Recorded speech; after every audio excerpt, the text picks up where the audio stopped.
efficiency as a key strategy going into the future, and we have an expert. We happen to have an expert coming from the UK, Steve Fawkes. He's a partner at Matrix, a big corporate finance partnership based in London, and now it's your clicker and your stage. Okay, Enjoy. Thank you, Jan. Good morning, everybody.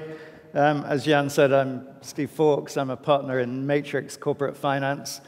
And unlike most corporate finances, I spent 30 years working in energy efficiency, and I wear a couple of other hats. I'm chairman of a company called Day One, which finances energy efficiency retrofits, and I'm also an advisor to UK government on energy efficiency. So I don't really need to dwell too much on energy problems, particularly for this audience, but I thought I would give a quick reminder of the various energy problems that we face. Oil peaking, whether you believe it or not, I think oil supply is clearly a problem. Energy security, 20% of the world's oil goes through the Straits of Hormuz, and currently again in the news with Iran making threats around that, so security is a serious problem. Carbon dioxide emissions, but remember, pollution isn't all about carbon dioxide. That's some of BP's oil in the Gulf of Mexico last year. And then the other one that people do forget, I think air pollution, huge toll in deaths and illness throughout the world. 2 million people die prematurely because of air pollution, both indoor and outdoor, every year. We also had the terrible events at Fukushima, and the issues with nuclear power are well known. And we had those kind of scenes. So that sort of sums up some of the energy problems that we talk about generally. The other one, of course, is that we still have 1.3 billion people in the world with no electricity. And we need to do something about that. So I'm going to talk today about the energy efficiency resource, and this is really some big picture stuff, plus a look at some of the innovations that are coming in terms of business model. So how efficient or inefficient are we? I always think this is quite a shocking graph. The 475 is actually exajoules, which is a big number. But the important thing, of course, is the relative size. We use 475 units of primary energy, and in terms of useful energy, we get out 55 exajoules. So despite all of our centuries of technological progress, we've reached the stunning energy efficiency of about 11%, which seems to me that we could do quite a lot better than that. So everywhere you look, there is inefficiency. Some of these slides and numbers are the US, but it's exactly the same in Europe. It's exactly the same everywhere else. In the US, at least 8 large power stations are running all the time just to power stuff that's turned off. So this is the vampire power, the standbys, the little red lights, all of those things. 8 large power stations. If you look at pumping, which is a huge pumping of water in industry and so on, huge use of power, the actual efficiency of fuel in to pumping power out is less than 10%. And if you look at a data center, power in to useful service out, it's about 1%. So again, very inefficient. So inefficiency is everywhere. You just have to look for it.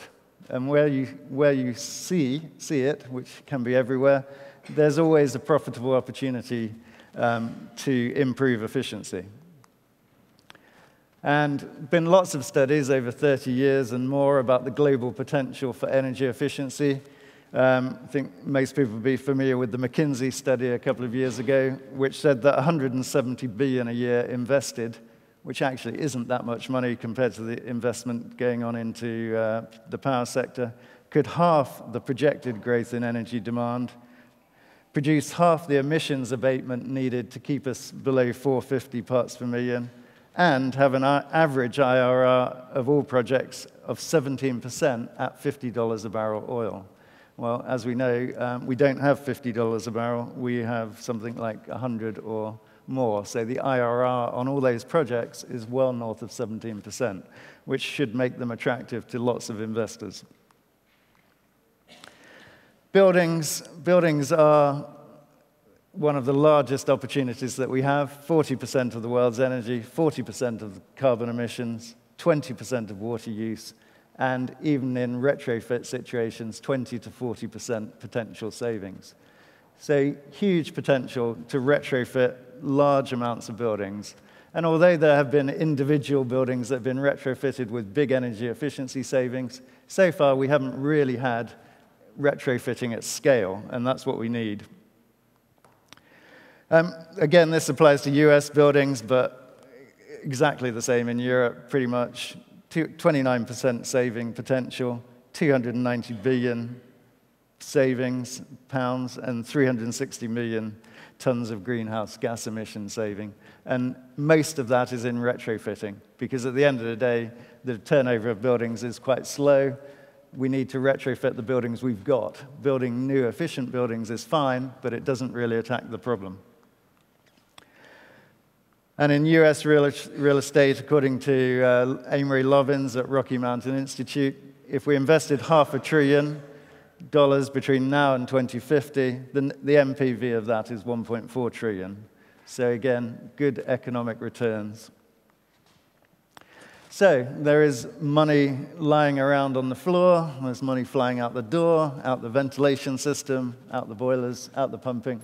Everywhere you look, you can see opportunities to profit from improving energy efficiency. But, and again, there's been a lot of research on this over 30-odd years, there are an awful lot of barriers or hurdles that stop us exploiting that huge potential. And all of these barriers have been set out. People know what they are. There's lots of research on this. One of them is just the domination of the supply side in the energy markets. And in the UK at the moment, we're trying to do something about that by bringing in energy efficiency into the electricity market reform. And if we do that for the first time, people will be able to bid in energy efficiency into the electricity market. We haven't got there yet. There's a lot of forces at work in that game, but I'm optimistic that we will end up with some kind of energy efficiency system where you can bid in energy efficiency into the electricity market.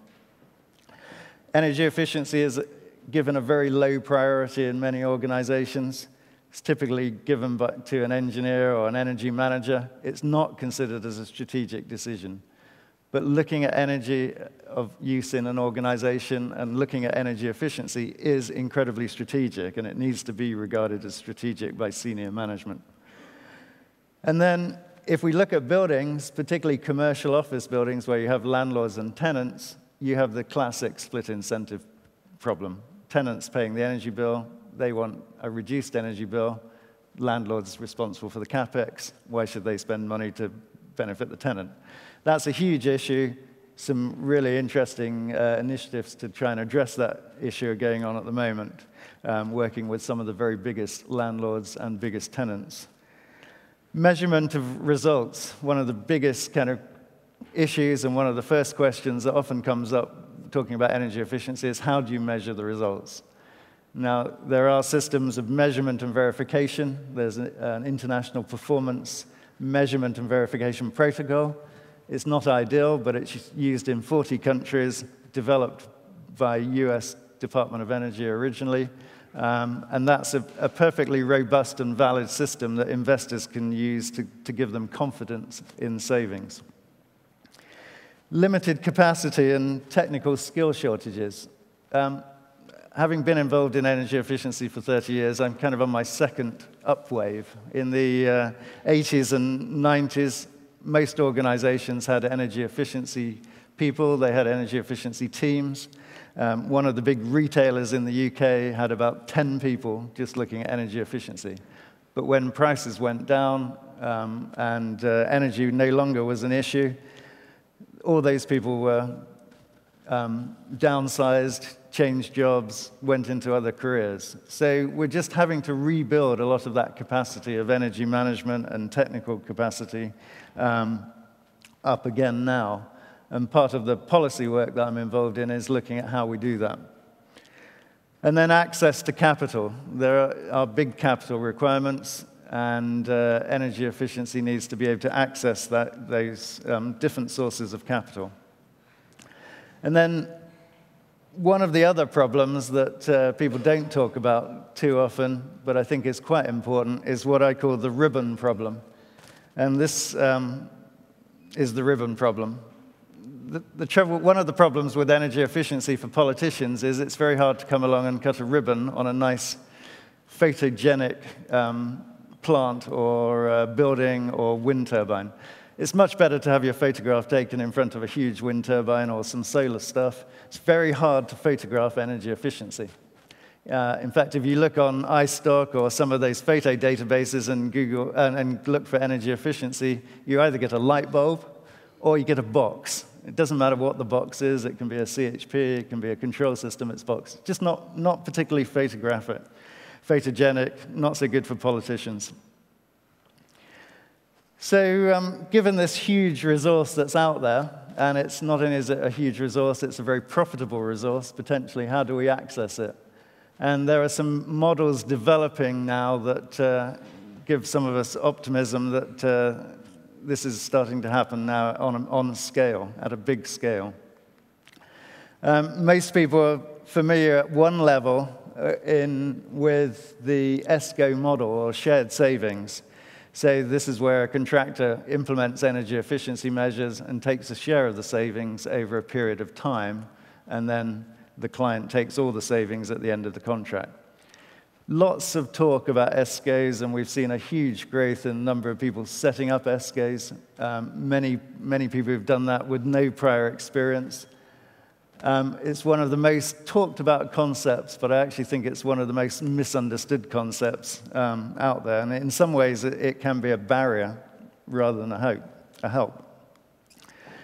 Incidentally, shared savings are not a new idea. This is James Watt and Matthew Boulton, great British Industrial Revolution pioneers who improved the steam engine.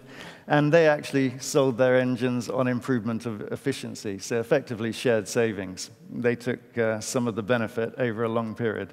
So shared savings on energy are not a new idea.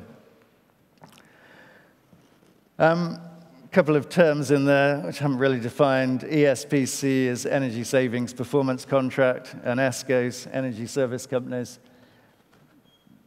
Again, lots of talk about these models, but not much understanding.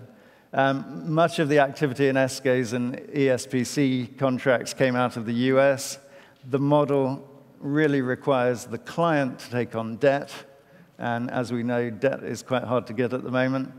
And 75% of the activity in the US is in the MUSH market, the municipal market, where they do have access to cheap debt. There are other issues around accounting standards, transaction costs, and importantly, even the biggest projects are actually quite small for institutional investors. So we have some institutional investors who want to invest, but the projects are actually quite small. So the traditional ESCO model, and that's the model that most people talk about, actually has a lot of problems with it. So what we really need is some business model innovation. The problem is not availability of money. Money is out there and looking for homes to invest in. ESCOs are not the answer. I was at the ESCO Europe conference earlier in the year, and I think I upset everybody when I said ESCOs are not the answer. They may be part of the answer, but they're not the answer. And the need is to innovate business models that structure projects in a way that institutional investors can invest at scale. That is the problem that we're working on. And innovation is needed. Now, one of those innovations that, again, has sort of been developed in the US, and it's starting to come into Europe, we're working with this particular form of contract, is an energy services agreement. And I'm not going to go through the flows, but basically yellow is the service agreements, green is the money flow, and red is the security that the investor has when something goes wrong. So this energy services agreement, even in the US, is relatively new. There are some interesting examples happening now in the UK and throughout Europe. Whether it will totally work at scale, I think the jury is still out, but I think we'll know fairly soon. And there's a lot of people working on this energy service agreement model. Some other innovations, I'm not going to go through all of them because I don't have time this morning. PACE, again, out of the US. On-bill tariff, on-bill loan. In the UK, later in the year, we're starting up the Green Deal, which is aimed at the residential market, by which the cost of energy efficiency improvements will be attached to the energy bills, but the savings will exceed the payments. So the Green Deal in the UK is going to be a huge step forward, not without its own problems, but I think it's going to be a major innovation that people should watch out for. So I think with energy efficiency, we have to draw the analogy with oil or gas and the mineral rights analogy. If you're a farmer in Pennsylvania and a shale gas developer comes along and says, I'll lease your land, that's a pretty standard model now and well known. But we need to look at energy efficiency in the same way. A building owner has an energy efficiency asset which it can't actually exploit because it doesn't have capital and it doesn't have technical knowledge. So a third party can come along and actually pay an access fee to have the right to exploit this resource. And then the third party uses external capital to develop projects, and they're sharing over time. So there is a real analogy between exploiting oil and gas resources, whether it's shale or any other type, and energy efficiency, and we need to look at it in that way. So is there investor appetite? There's this huge potential with a big IRR out there, good solid projects, safe returns. Institutional income investors, so very large pension funds and so on, are looking for iconic investments in this area. And several investors have committed funds in principle. They're still really waiting for these large-scale projects to be developed. But there are a number of iconic investment projects coming along.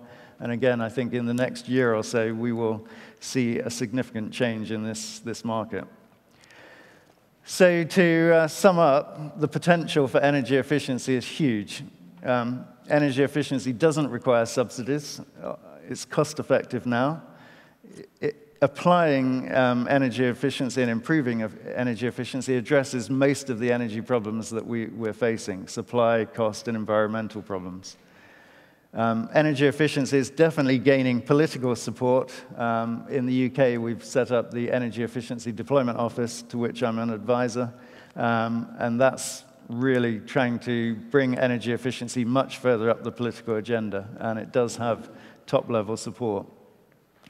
Capital requirements they're large in everyday sense, but they are manageable compared to some other asset classes, and the returns that you can get are in line or exceed expectations.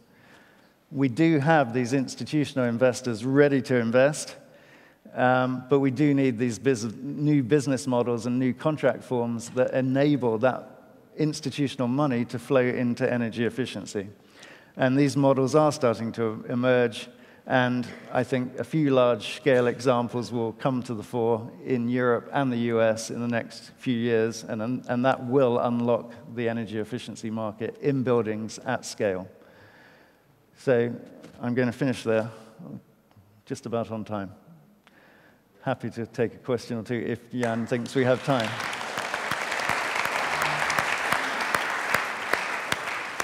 Thank you very much. We have 1 or 2 minutes for questions. Anybody wants to ask a question over there in the corner? Hello.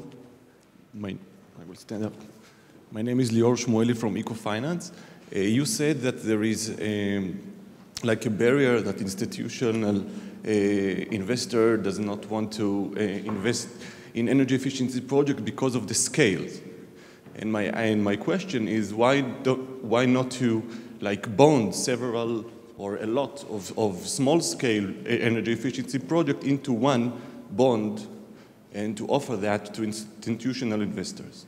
Yeah, what you're talking about is aggregating projects. That's one way forward, and some of these models will lead to that, but we're not quite there yet.